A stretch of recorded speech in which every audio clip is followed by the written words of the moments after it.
good afternoon, good evening, wherever you may be in the world. We have another one in our occasional series of FS Club events, pardon me, and we have one of the loyalist supporters of the FS Club, Mauritius, offering us a series of insights today in Mauritius as a bridge jurisdiction to the between Africa and FinTech. And we have tremendous thanks to our event sponsor, the Financial Services Commission of Mauritius. And we have 4 outstanding speakers.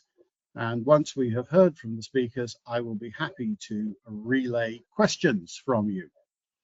So the speakers today are, well, here we are. Here's the agenda. And the keynote presentation will be presentations, and the speakers are Mrs. Jaya Dumnam Dukon, Mrs. Renu Audit, Mrs. Jessica Naga, and Mr. Sandy Chaga. And it's now my pleasure to get out of the way of the serious content and hand over to Jaya, and let you take it away. Thank you. So good morning, everyone. Good afternoon. I'm Jaya from the Economic Development Board. So the EDB is the investment arm of the government of Mauritius. Our role is to promote and attract investment in the country. And I have the pleasure today to provide you a brief overview of the FinTech ecosystem in Mauritius. Next slide, please. So the financial services sector contributes 13.4% to the GDP, and it's growing at a rate of 4.8%. It has core elements, for instance, banking, cross-border investment, insurance, and the capital market. And we are also moving up the value chain. So there are like FinTech, wealth management that are growing segment and which we are developing further. The sector is reinforced by 2 regulators, the Financial Services Commission and the Bank of Mauritius. And we also have a dedicated ministry for the sector, and the EDB is the promotion arm. So my next slide. So Mauritius has a long history of banking. The first bank, in fact, was set up back in 1838. Today, we have 19 banks in Mauritius. Total asset of banks is at 55 billion USD and employing around 9,000 professionals. Banks in Mauritius are well capitalized, and the capital adequacy ratio is at 21.2%. So there are opportunities in the banking sector, be it in terms of private banking, digital banking, trade financing, or even the recent budget mentioned about the bullion banking. Next slide. Cross-border investment is also an equally important segment for the financial services sector. It contributes 8% to gross domestic product.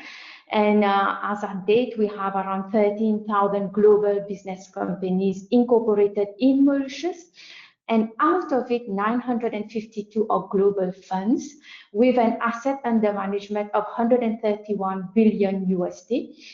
And it's good to note as well that there are a number of DFIs that are already structured through the Mauritius jurisdiction and are already using Mauritius for Africa and Asia. Next slide. So through the global business sector, we can boast to be the ideal bridge between Africa and Asia, like the global map here illustrates in terms of the various geographies where cross-border investment is happening. So the majority of inward investment would be from Europe and from US as well. And when we look at the outward investment, so most of them would go to Africa and also to Asia, specifically to India. Next slide. In terms of the FinTech sector itself, so in terms of the evolution of that of that segment of activity. It all started back in 2018, 2020 with the introduction of the regulatory sandbox license. So in the absence of a regulatory framework, there was the regulatory sandbox license. At that time, we had also the launch of the Mauritius Africa FinTech Hub and also guidance notes from the FSC on the security token offerings. And that phase marked a strong collaboration between the association, the stakeholders, and the regulator as well. Then 2020 onwards, there was like key legislation that came in, for instance, the National Payment System Act, and even the Virtual Asset and Initial Token Offering Services Act. And that phase marked us as a leader in terms of regulations in the region. And then 2023 onwards, there were further development where we saw, now we are seeing the development of green tech, insurtech, artificial intelligence, and also incentives being introduced for fintech companies. Next slide. So in terms of the ecosystem itself, like I mentioned earlier, we have the two regulators. We have also government bodies, for instance, the Ministry of Finance and Ministry of Financial Services and Economic Planning. We have the EDB that promotes the fintech. We have the Financial Services Institute that is providing training for fintech companies and professionals in the fintech sector. We have the Mauritius Africa FinTech Hub that is providing that ecosystem for fintech companies that want to set up, and also supporting bodies, for instance, the Mauritius Research and Innovation Council that provides for various startup schemes. Next slide, please. So with regard to the opportunities, there are various licenses that are here that is there for any fintech companies that want to come and set up in the country. Like I mentioned earlier, there is the Virtual Asset and Initial Token Offering Services Act that allow for various classes of license, and later today, there would be Renew that would be elaborating more on that act specifically. We also have the Payment Service Provider license. And lately, we have found a trend with regard to a number of payment gateways setting up in Mauritius for their business in Africa. And we also have the peer-to-peer lending license, the crowdfunding license, and even robotic and artificial intelligence advisory services. Next, please.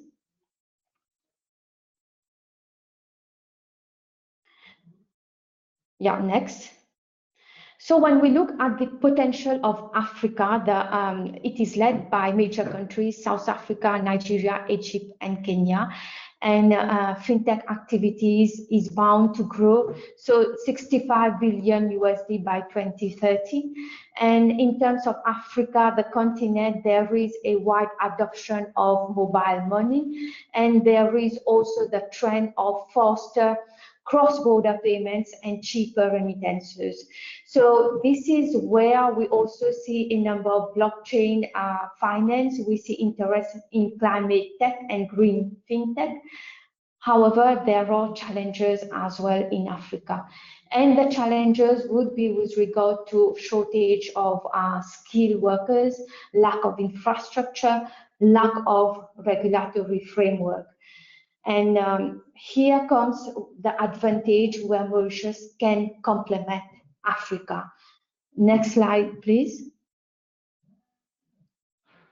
So why Mauritius then? So it's in terms of the ease of doing business, in terms of the legal framework, and also in terms of the fiscal incentive. So when we look at the ease of doing business, there is an efficient incorporation of the company. There is no minimum capital requirement. And most important, there is the possibility of 100% foreign ownership. Then in terms of the framework itself, we have a hybrid legal framework. We have strong network of double taxation agreement and investment promotion and protection agreement, and a number of them is signed with the African countries as well. And of course, strong focus on compliance and governance. Then I move on in terms of fiscal incentives. So just recently in the budget, there has been the announcement with regard to partial exemption for FinTech activities as well. And there is free repatriation of profits, dividends, and capital. Next slide, please. So in terms of the jurisdiction itself, our credential has been endorsed by many institutions. We are whitelisted by the OECD and the EU, and we are also members to a number of international organizations. So next. So with these words, I thank you for your attention.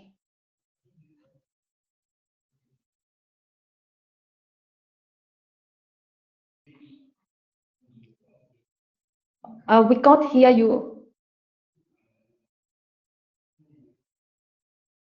I switched my microphone off because I was coughing, failed to switch it back on again. Thank you for the prompt. I was just saying, thank you so much for an excellent overview of the situation, of what Mauritius offers, and Mauritius's role as the bridge into Africa. Outstanding. Next, we have Mrs. Renu Audit, who is also a director of the Financial Services Commission in Mauritius. Pleasure to hand over to you, Renu. Thank you, and thank you, Jaya, for setting the scene for Mauritius. I think you made a very good representation of what Mauritius offers.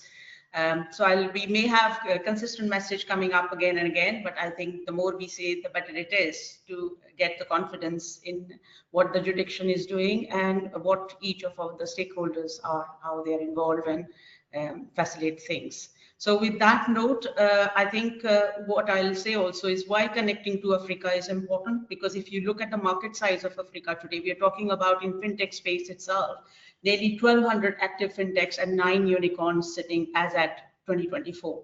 So that's a market valuation from the public statistics available. We're talking about, which was $24 billion in 2022, has the potential of growing up at a speed of 30%, resulting to nearly $65 billion by 2030. So that's a huge potential for us collectively in Africa. So with that note, I'll just give you a little overview as to how, in my next slide, as to how Mauritius is looking at its whole rethinking or making itself more robust. And I think tone at the top is very important. Alignment at a national level and at regulatory or other stakeholders level is very important. So this is just to reaffirm that in our government program for 2025-2029, transforming of financial services sector using digital transformation is re-emphasized again, and particularly AI. Our ministry, this is the parent ministry Jaya mentioned earlier on for financial services economic planning, has issued its strategic plan as well for next 5 years. And national FinTech strategy and diversification of FinTech products is definitely the highlight there. At the Commission, as a regulator, we have our strategy plan statement for 3 years, and definitely having a robust FinTech roadmap to resilience is the highlight. The question is how are things happening on the ground? Definitely as two regulators for banking and non-banking, which is Financial Services Commission and the Bank of Mauritius, along with the ministries concerned and the private sector representative. We have interagency collaborations just to make sure that we are aligned. So overall, what we're saying is that FinTech as a pillar of growth is there to give a robust, to create a robust ecosystem. Because overall, looking at for Africa, there is a lot of value to support the instant flows at low cost and make sure that there is a secure payment systems when the money moves and the investment moves. Thank you. Next one. So just to give you a little window to the regulatory world, how do regulators work, and make sure that we have that ecosystem working with other competent authorities or standard setters when we make sure that there is competent and robust framework for investments to come in through. So definitely from having a general memorandum of understanding, we've become more focused to have FinTech related memorandums, and in that spirit we have definitely with Kenya Capital Market Authority. We also have with the one of the European co-regulators in Malta. We have with France Autorité des Marchés Financiers, and we also have with the Canadian Securities Administration Innovation Function Cooperation Agreements. Mauritius and FSC particularly sits in membership with all the international forums, whether it is the securities regulator, IOSCO. We sit in their FinTech task force and working groups, and there is a lot of initiatives going on there, whether it is tokenization, artificial intelligence, digital assets, DeFi's, all those very topical things where things are moving around the globe. We are an active member of Global Financial Innovation Network, which is GFIN. It's all the IFCs who are members there. We are also lead in the Americ FinTech Working Group for IOSCO, which is more for Africa, Middle East, and Africa region. Insurance, the same thing. There's a lot happening there in InsurTech space, and overall in Africa, in CISNA.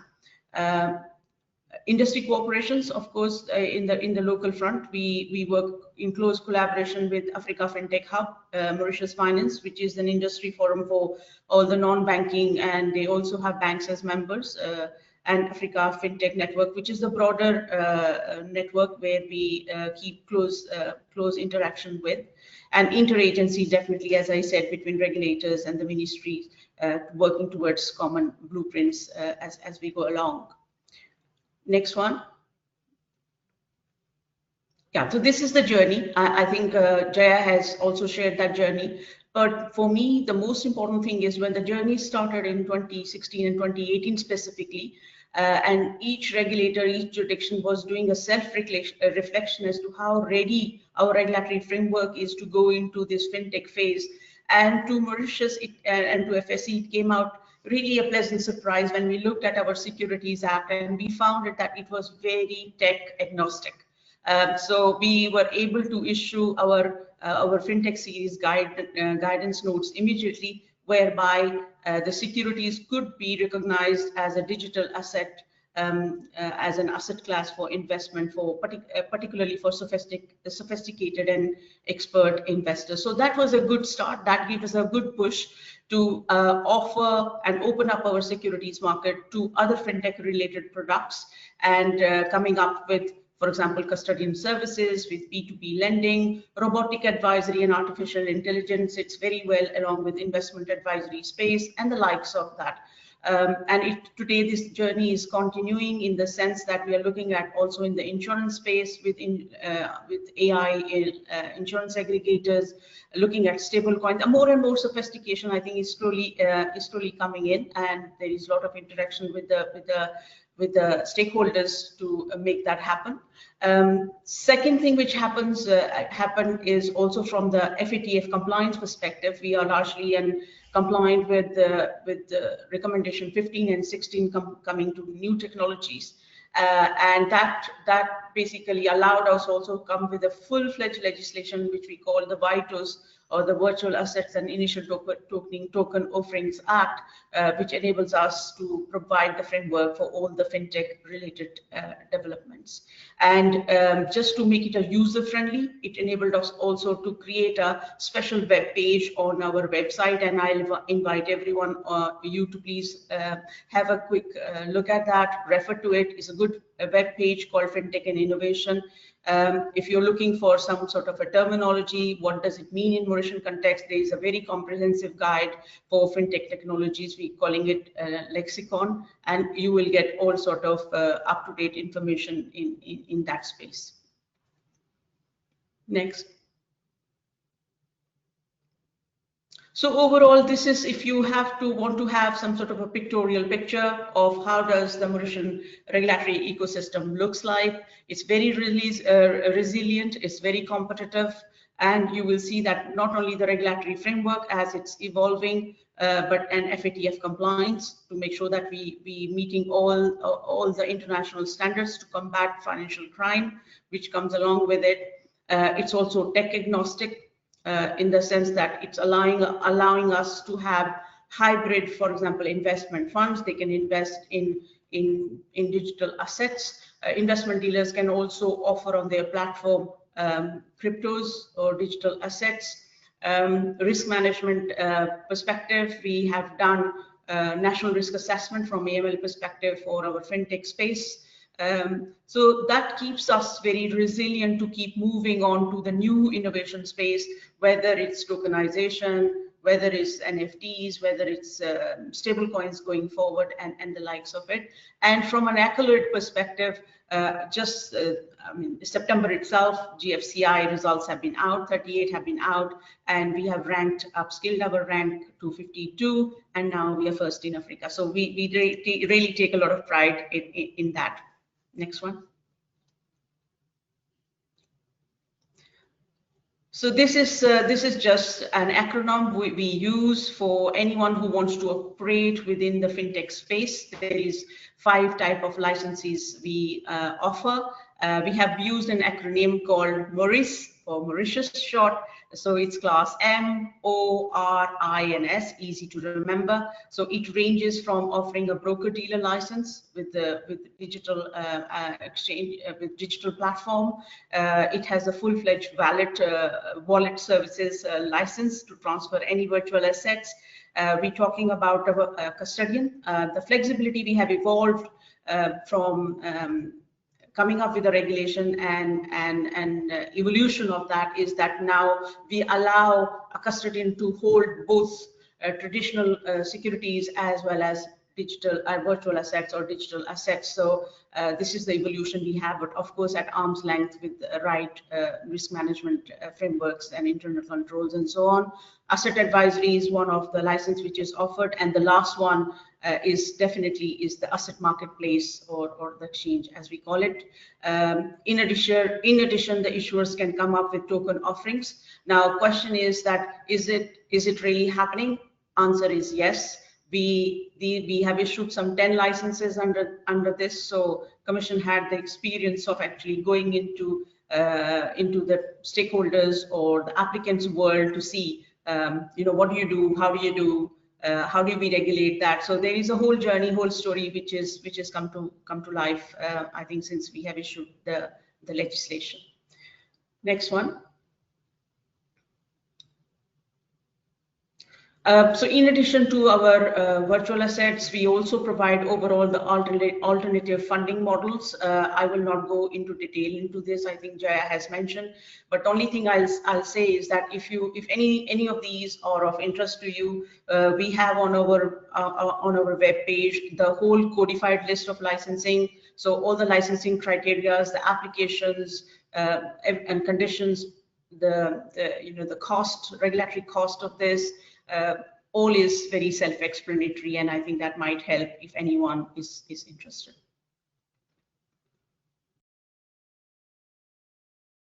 Next. Now, this is what everyone has been talking about, is like, how do we create a FinTech innovation hub, the digital lab, sandbox, regulatory regimes, and the likes of that. I think what I will say here that our journey has been that we started with a common sandbox regulatory approach, which was a joint sandbox between Bank of Mauritius for banking and the non-banking. And today we are in a position to create 2 separate sandbox, one purely for banking and one for non-banking. So the non-banking part sits with the Financial Services Commission, and we have also had the opportunity to graduate some of those applicants from sandbox into full-fledged legislations today. That enabled us also to release guidelines for sandbox. So if anyone is interested to apply and test their product or their services in a controlled environment for which they believe there is not a legislation already. So this is the way to do it. It's properly legislated under the Financial Services Act. Guidelines are available on our website in the FinTech page. And it's just a very innovative page. It's an interesting journey to watch, where we're seeing stakeholders coming and saying that they want to come up and test this reg solution or something in in the new ESG space, which they haven't tested for the African market. So this is some realities which are definitely happening. On the innovation hub space, that's a big world, of course. There is a lot of work still happening at the Commission. We're still at early stages. So hopefully in the coming days, we will talk more about it. So this is just bringing the experts and sharing the knowledge and coming up in promoting, researching, and exchanging ideas. But being part of the international and the regulatory network helps us to move faster in that space. As the latest developments on this, I think regulatory net framework is something we have to keep it agile, innovative at all the point of time. We've just issued a week ago some guidance notes on artificial intelligence in that space, and there is more work coming and more public consultation coming shortly on other products as well. Next one. So this, I just come this to my last slide. These are the few focus areas we keep reminding ourselves collectively as stakeholders and as markets or as regulators, that innovation is something which is not status quo. Coming up with new products, new frameworks, new platforms is an ongoing job. And I just said artificial intelligence, which we issued, is one. We didn't want to be prescriptive at micro level, but we've taken an approach of a very principle-based approach, where the users or the market players who are enabling artificial intelligence in their products and in their offering on their services can actually internalize those 9 principles and see how they are making responsible use of AI, and it's more ethical, it protects the data, and so on. So that's the approach. Public-private sector partnership is ongoing. I think we don't issue any products or any services most of the time without any consultation. And Africa FinTech Association is definitely a close partner in there, along with Mauritius Finance. It comes with definitely some risk. Cybersecurity is always the risk, in addition to data protection. So there is this is something which we have to continue work on as regulators, to just continue building the trust. FinTech is another word there, is definitely the trust. Capacity building is definitely a skilled force. I re-emphasize what Jaya said. There is a lot of initiative, and consumer protection goes hand in hand. And this is, I think, today what we are talking about is another means of actually educating and building that capacity. And my last note is definitely a concerted efforts has to go on to say that Mauritius has a lot to offer as a FinTech hub, whether it is comes to products or services or any other incentive broadly for the African market. Thank you. Renu, thank you so much for a tremendous information-rich presentation there. So we've heard from Jayan, the Economic Development Board, who set the scene and gave us the overview. We've had a tremendous information addition from Renu and the Financial Services Commission. Now it's time to turn to practitioners. So it's my great pleasure to introduce Mrs. Jessica Naga, who is CEO of Mindex Group. Over to you, Jessica. Thanks very much, you. Can you hear me properly? Just testing. Thank you. Great. Good afternoon, everyone. It's a pleasure for me to be here. I think Renu and the EDB have set the scene really well in terms of what exists in Mauritius and how it's working. So it makes my job a lot easier to explain where we come in. So as operators, we are fully licensed to operate in Mauritius. So there's no virtual asset here unless you're licensed. So there's no there's some sandbox licenses, but the real licenses are very strong and allow us to do pretty much anything, if I can put it this way. So we are a hybrid ecosystem that can create, store, and trade assets of any kind, securities and non-securities. So you can see the list of licenses that we've got. So we are a full-fledged securities exchange. We choose to be tokenized securities only. We are a CDS, clearing depository settlement. We're a custodian. We're the first digital custodian of Africa.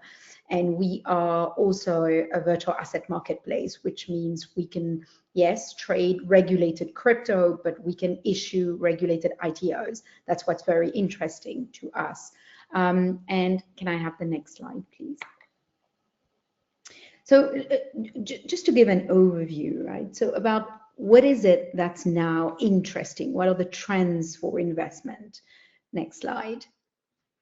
So the major trends are artificial intelligence, like Renu just spoke about, and the guidelines of the FSC have come out to guide the way that we use it. But for us, we will talk more practice and how it works. So what we are seeing is that there is an enhanced predictive analytics of assets, which leads to the next point of personalized investment strategies. So what we are seeing is that people are dabbling more into trying to manage their portfolio themselves because the tools are out there and they're increasingly good.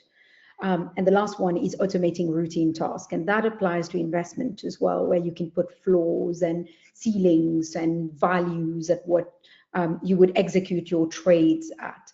These, a couple of years ago, you know, people would not even have thought about them. Now they're commonplace on exchanges and with brokers. Sustainability and ESG investing. You know, we hear more about it now in Africa than, you know, a couple of years ago. There is a lot of regulatory pressure on it. There is pressure for supply chain companies to ensure that they comply. And we are seeing younger investors more inclined to ask about them. And we think it's a great thing. So we as an exchange try to include those more and more in the product that we make available. And then tokenization, that's our core as Mindex. What we believe is that the technology behind cryptos is what's going to change the game. So what it does simply is it increases liquidity because it increases accessibility, increases the ability to fractionalize more easily so more people can buy, more transparency. That's what blockchain does. Democratization of investment. I mean, we as an exchange have played with tokenizing gold. I mean, I'm going to talk a little bit more about it later, but this was probably the product I, as the CEO, was most proud of because we allowed people to buy $100 of gold, which, you know, in December was worth $2,900, today $4,000 an ounce. So it's really kind of allowed people who otherwise would not have been able to access it to access it. And then global reach. So, you know, it's nothing new. It's what the crypto exchanges have been doing for years, making this accessible to, you know, anyone, anywhere. Now we're allowing this for regulated assets through a regulated exchange, global reach. Next slides, please. So understanding tokenization. I'm just going to go on basics. So next slide, please. Thank you. I mean, we're starting with talking about volumes, predicted volumes, and why it's very important to look at it. And if you look at the range here, this is a BCG graph, which is an old one now. And I think it's definitely going to beat this because now the big players, the big boys are definitely not just dabbling into it, but actually listing and trading tokenized ETFs and tokenized funds and tokenized commodities. So you're looking at listed securities, you're looking at unlisted securities, equity, you're looking at bonds, investment funds, and other tokenized assets, tokenizable assets. So if you look at a mining asset, which is in Africa is interesting to us, we could tokenize pretty much anything from the mine itself to the securities, to the bond, to the future extraction, to the offtake agreements, and you can mix and match them between them to create better assets. So what's interesting to us is that I believe we can no longer say African assets are risky because there are innovative ways to manage those risks better. And that's what we say. It's no longer how do I fit into this product, you know, a bond or a security, or that way it's more, what can I do to make the product more bankable, more tradable, more risk managed? We are a solution, it's not a product anymore. Next slide, where I talk about basics of tokenization, which is, I think we need to keep what works always and add the digitalization, the automation, the AI, the analysis of the data, but the basics have to remain. So we start with a real world asset. That's what people want to invest in. It's got real value. Then we look at the due diligence of it, the valuation, the verification of ownership, the laws that ensure that it's secure. And that's why we went into tokenized securities very early.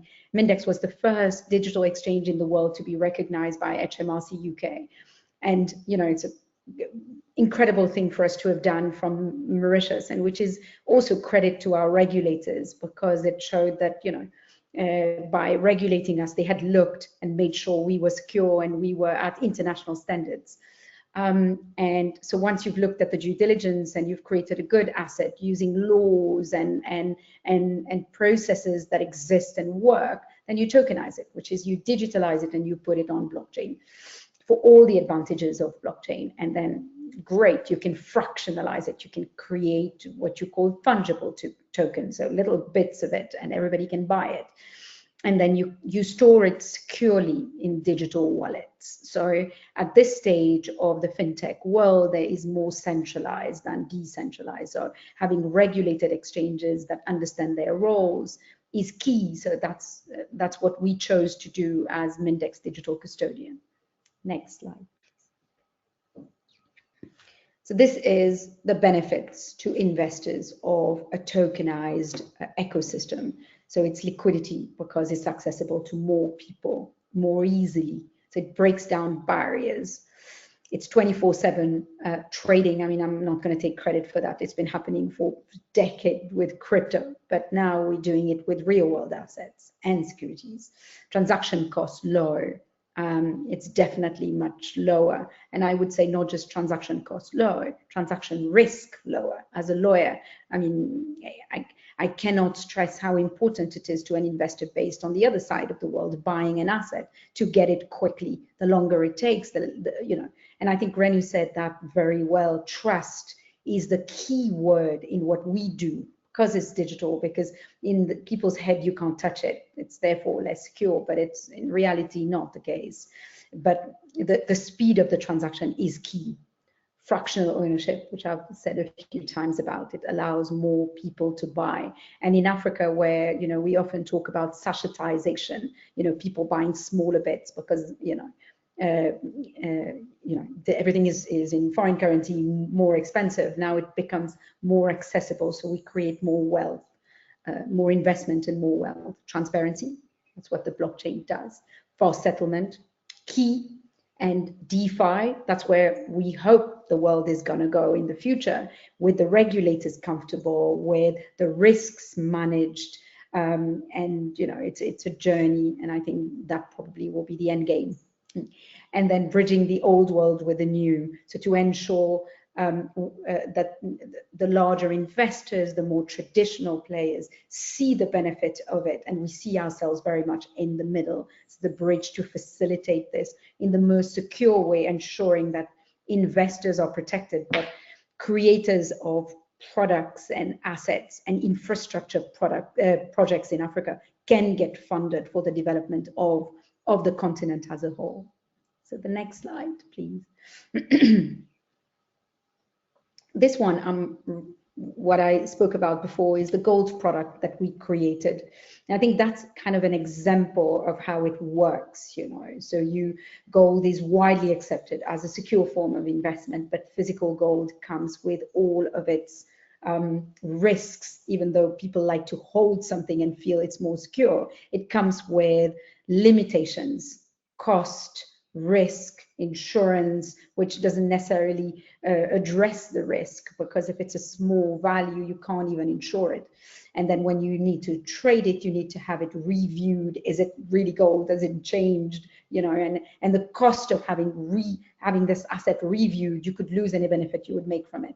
Having this asset stored in custody securely somewhere, insured for everyone, and then tokenized and traded as a token, removes all of these disadvantages. And then if you tokenize it, then you fractionalize it, it makes it accessible to more people. And then having regulation around it, having regulated players that have regulatory oversight, makes it even more secure for people, everyone, to buy it. And that's the flow from the vetted investors to the exchange to the vaulting of it. It's as simple as that. And once the model is understood, it can be replicated for everything. So we did gold in December, we did silver in Feb, and now we've got the model. What we're trying to create are better products for everyone. So the next slide, I talk about securities. And it's again the same model, but it's just making it more accessible. But everything that works remains the same. So the lawyers vetting, the transaction advisors reviewing, valuing, all of these things, when they work, they stay. Next slide, please.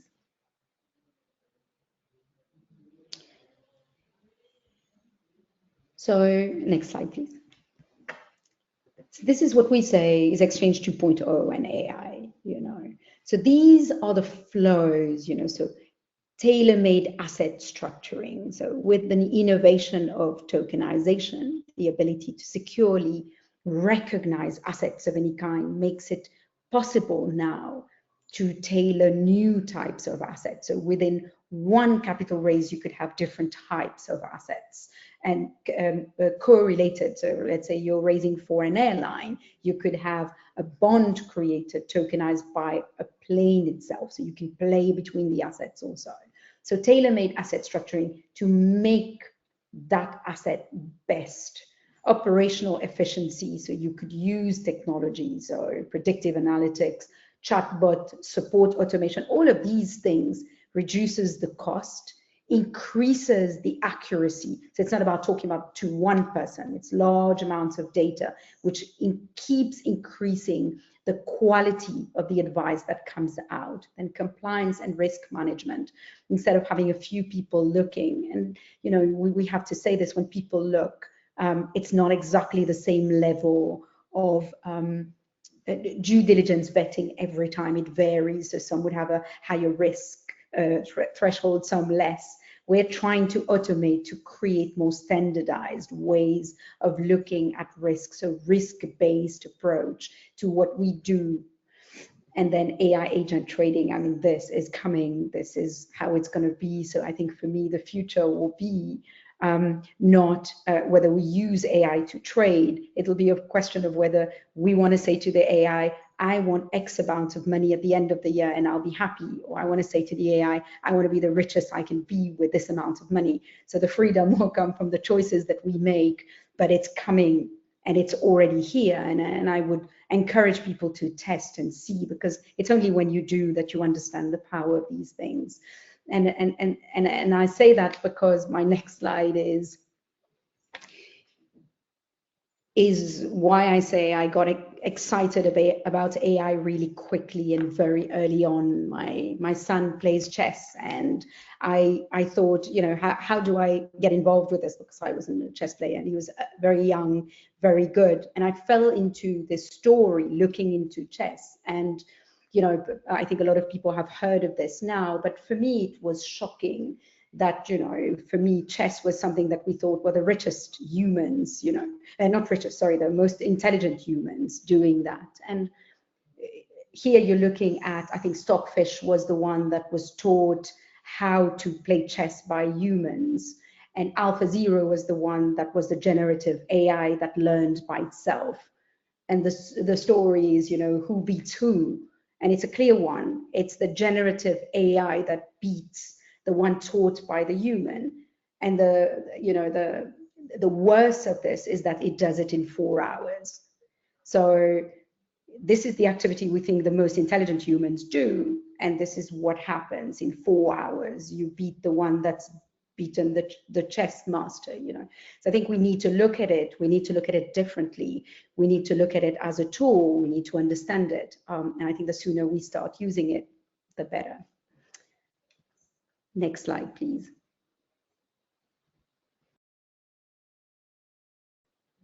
So this one is more kind of an example also that I wanted to talk about, which is the Vera scandal that happened a couple of years ago. I mean, very recent, 2023.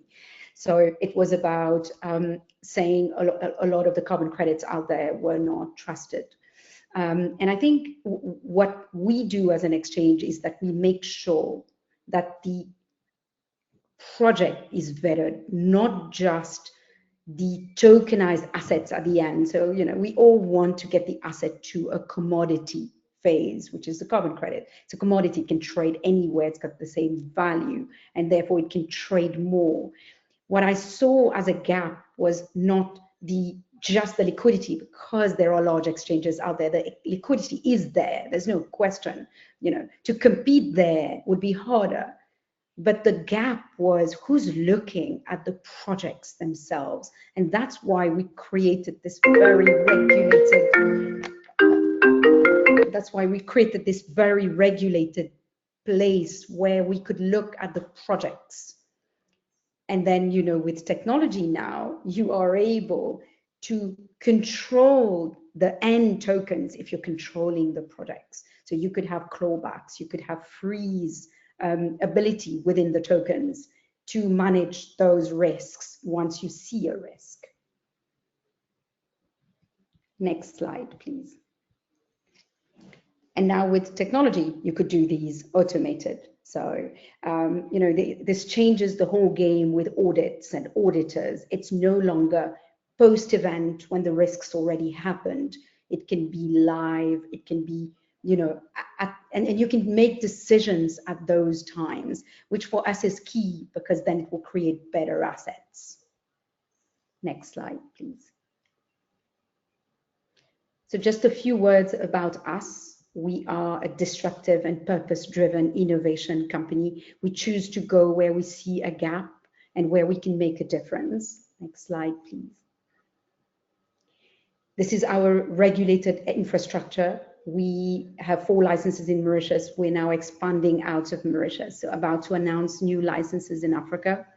But what we allow is one roof, all type of assets, to increase liquidity, opening route to all types of investors, retail inclusive. We say best quality asset because we work with the best players out there, the biggest brands, to build more trust and non-stop efficiency, because we use what the crypto exchanges have been using for years already. Next slide, please. This is how it works. It's an ecosystem to buy, to store, to sell, to swap. And we can work from your biggest government to your smallest retail player, allowing them access to really good assets. Next slide, please. Our solution is one that allows any type of asset to be accessible in the most regulated and vetted way, using technology to reduce cost and risk. And our solution suite, next slide, please. I'm sorry, there are many slides, but I'm almost done, which is you invest, you custody, you exchange, and you exit. So we work with the banks, and I think that's an added security because the fiat remains with the bank. And thank you very much. That's my 2 cents on the subject. Jessica, thank you so much. What an excellent presentation. Now, I know our 4th speaker, Mr. Sandeep Chagga, was having some logistical challenges. I don't know if he's with us. I am. Oh, fantastic. Well, then I am delighted to introduce and hand over to you, Mr. Sandeep Chagga, Group COO of Peach Payments. Thank you so much. I think Jaya, Renu, Jessica, thanks for setting the tone. It's always good to see the progress that's happening in Mauritius from both a regulatory standpoint as well as from an investment board standpoint. and good to see players in the ecosystem. Mindex is doing fantastic in the local ecosystem, educating the market on asset tokenization, and yes, I mean a bit about fees payments. We are operating in Mauritius and 11 other African countries. Started in South Africa. From there, we went to Kenya, Mauritius. Recently, we acquired a payment service provider in Francophone West Africa that gives us access to 6 more countries. And yes, and through partners, we are processing in some more African countries. If you can go to the next slide, please.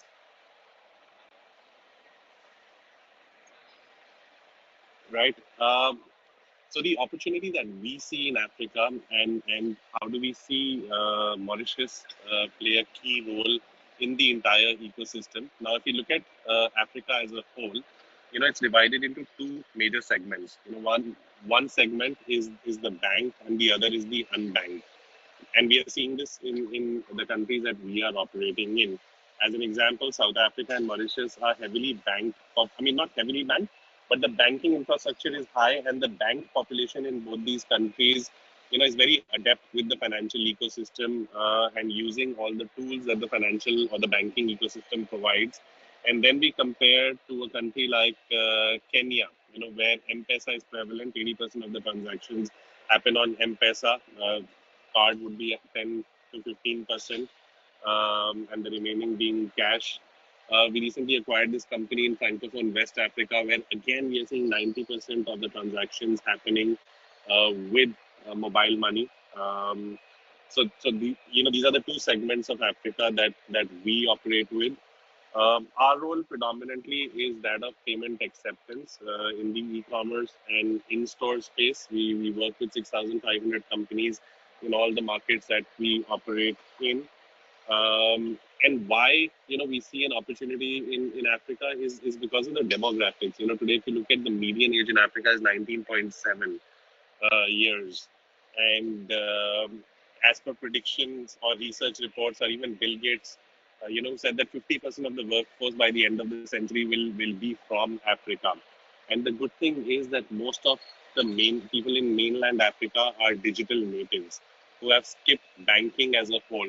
Especially the unbanked population has moved directly to your mobile money platforms, and that is creating that segment once it's connected to the rest of the formal economy, or is connected to the digital economy, is your consumer for tomorrow.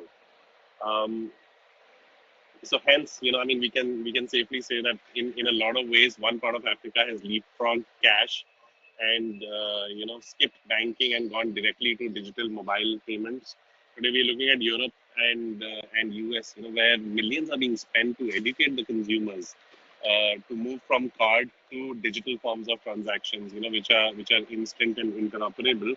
But it's an effort because human beings are creatures of habit, and the habit has set in where they're using card actively. Now, all of this action is happening in Africa. Last year I was looking at some numbers. Over $1 trillion of transaction in value happened on mobile money platforms. And the consumer, it's a growing middle class.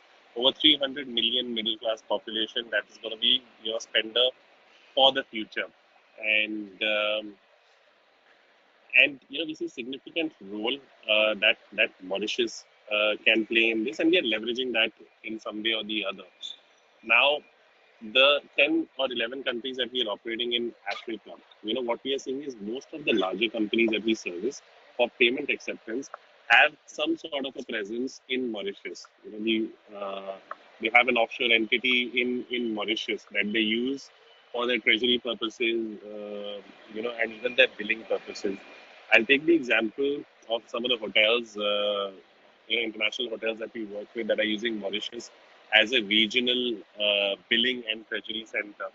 So let's say a hotel is operating in 5 or 6 African countries. They set up a global business company in Mauritius, and we are helping them in accepting payments from across the world. Right, the consumers that are booking hotel nights are paying to their entity that is based in Mauritius. So hence, Mauritius becomes the collection hub or the billing hub for that portal as an example. And now the funds collected from across the world, Mauritius becomes a central treasury management hub for that specific hotel. Now, the other countries, wherever you need to fund for the local expenses, you can fund from Mauritius, leveraging the ease of exchange control that exists in the country, right? And this is a major opportunity that we see from Mauritius. International collections for regional companies, for international companies. In fact, I'm just coming back from Global FinTech Fest in India, which is the largest FinTech event, I would say, in the world. We had 100,000 people under the roof on a single day. All the regulators from Africa to LATAM to Europe, most of the regulators were present.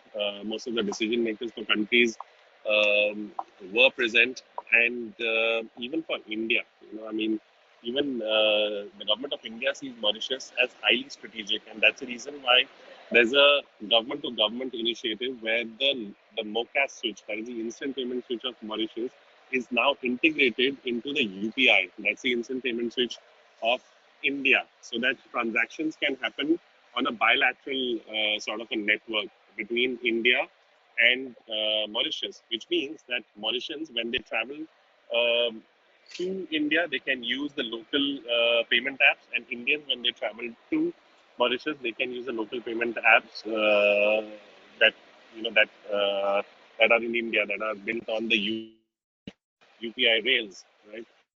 And again, this is another added advantage for entities to be present here, and even make Mauritius the billing center for companies that are operating in India or serving the Indian consumer, right, in some way or the other. Can you move to the next slide, please?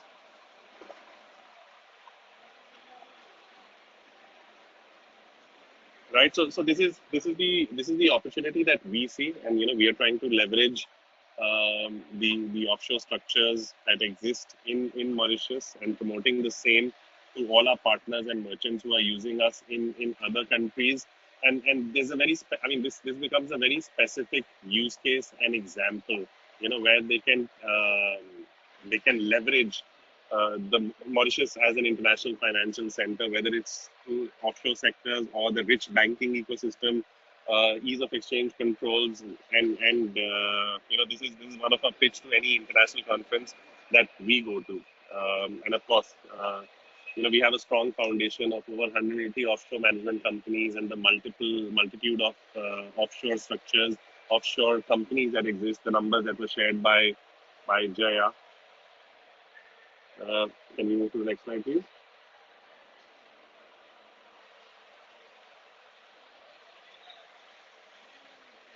I think both Jaya and Renu covered on the sandbox license. One opportunity that we really see is having more licensed entities that leverage Mauritius as a jurisdiction. And we are seeing a lot of traction with regards to FinTech, whether it is Singapore, whether it is Dubai. We were talking to some of the investors and FinTech companies in Malta and Estonia, and they were mentioning in terms of the number of FinTechs that are getting registered every year. The numbers are, they're big numbers, and we can see great traction that's happening in these countries, whether it is payment service providers, getting incorporated and accessing the regional market, through one country. So definitely there is traction, and we have the right licenses. As we can see, whether it's a payment intermediary services, FS 2.9 by the Financial Services Commission, or the PSP license by the central bank, the BITOS license, which Jessica and the Mindex team is leveraging on. And on top of it, Mauritius has done a great job in terms of creating the MOCAS instant payment switch. I would say, UPI is a fantastic model, and UPI is going global, in terms of connecting bilaterally with countries. We interact with a lot of regulators and fintechs, banks, and payment service providers in Africa, and we always share the example of how India and Mauritius have done a fantastic job in creating an instant and interoperable payment ecosystem. And the way it is growing in adoption by the local consumer, and now good to see that Mokas is integrated with the Indian switch, and I'm sure the central bank would be thinking of more such bilateral agreements with different regulators and technology switches that different countries are using to increase cross-border flow between the respective country where Mauritius is partnering. So I feel we have the infrastructure, we have the right set of licenses, and the EDB is doing a fantastic job in terms of promoting these licenses. But we definitely see that there's more room for adoption. There can be a multitude of companies that can leverage these structures, the licenses, and the infrastructure that exists locally. I would, and we give example of how we as Speech Payments are leveraging this ecosystem. Can we move to the next slide, please? So yes, in practically, some of our international partners or merchants who use us for payment acceptance in other countries, some of them have set up structures in Mauritius so that they can take advantage of Mauritius as how we call it, the international financial center.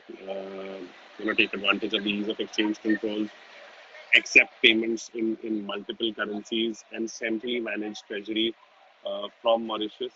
That is, I would say, that is a big opportunity that we see. While the local market is growing, payment acceptance is getting more and more digital, but we cannot ignore the global and the offshore sector, which can leverage Mauritius, from a payment acceptance, billing, and treasury management. And I would say that's the golden opportunity for us being present in Mauritius. Of course, Mauritius has double tax avoidance agreements with 45 plus countries. Most of the countries that we operate in have double tax avoidance agreements with Mauritius. GTA license and e-commerce scheme that exists. There are tax holidays and incentives offered to large companies that want to do their e-commerce business from Mauritius. Right? There's ease of exchange controls, hopefully no exchange controls. There's no capital gains tax. Capital can be repatriated without restrictions. So a good cross-border, this creates platform for a strong cross-border business to be run from Mauritius, where you can fund your subsidiaries in different countries, collect payments in Mauritius. Next slide, please. So yes, this is a pitch even to our internal stakeholders and the board, from paradise to powerhouse. That's the reason why we are present in Mauritius. We partnered with most of the banks. We're fully integrated with NCB, ABSA, State Bank of Mauritius, Finance, even Blink. We're a channel partner of PayPal in the country. So we're fully leveraging and giving a wide option, for any company, or as we call them, merchants, that want to sell to the consumer. So for B2C payment acceptance, we partnered with most of the local ecosystem, and we can create a platform for companies to accept payments locally in Mauritius.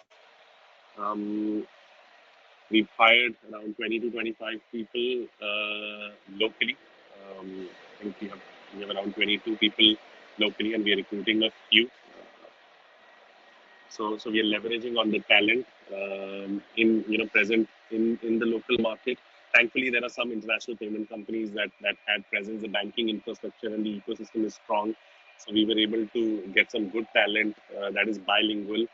In fact, early this year, when we were looking at acquiring a company in Senegal and headquartered in Senegal and operating in 6 countries in the BC region, our reluctance was because, of course, a lot of us do not speak French, but what gave us confidence is the team that we had in Mauritius, and we are leveraging that team from Mauritius, to engage with the company that we acquired, and we could take that decision purely basis our workforce that is bilingual and present in Mauritius.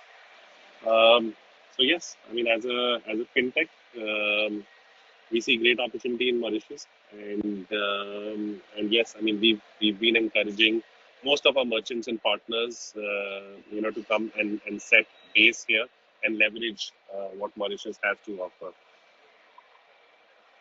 Can we move to the next slide, Lucas?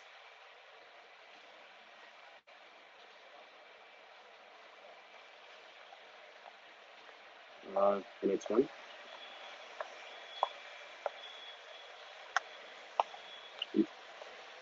Perfect. So as I said, we operate in 12 countries. On an annual basis, we process $6 billion of payments. That's payment acceptance. We started as an e-commerce player, but last year we also ventured into in-store payments or physical payments over the counter. We started that in South Africa. We will be launching the same in Mauritius, and then in the other markets that we are operational in.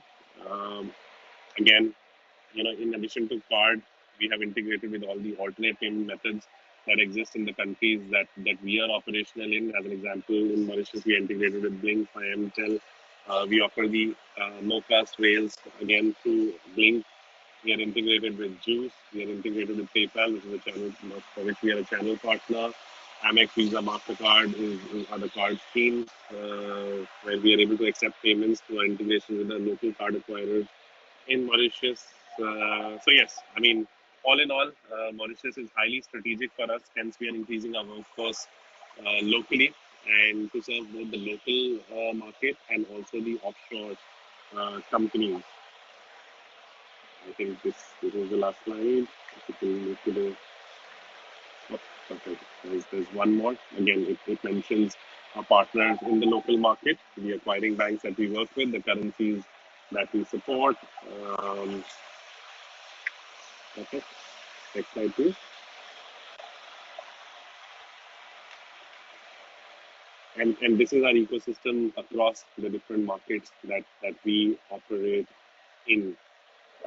We partner with multiple e-commerce platforms or platforms that are used by different industry segments, so that any company or merchant that wants to set up an e-commerce business, it's a plug-and-play solution for them. The investment in technology, creating that technology infrastructure is low, and it's like ready to get started sort of an infrastructure. We basically integrate most of the platforms and even the financial ecosystem. So for any organization, the decision to get started and the friction to get started is removed, and the decision becomes a lot more easier. There are multiple payment methods that are mentioned. We work with 7 or 8 banks across Africa where we are fully integrated. Over 20 alternate payment methods in all the markets that we operate in. In South Africa, we recently partnered with Money Badger to offer crypto payments on e-commerce. And Money Badger is a locally regulated entity in South Africa. So we are constantly building the ecosystem and the infrastructure that can allow a consumer to pay in multiple ways, whether it is card, whether it is EFT, whether it is instant payment infrastructures that are existing in the countries. And we are strong on the buy now, pay later side, again, in some of the markets that we operate in. So our, I mean, if you look at our role, we are aggregating platforms as well as a financial ecosystem for any company that wants to accept payments in the African countries where we are present. Next slide, please. Perfect. That's about it. Thank you. Indeed.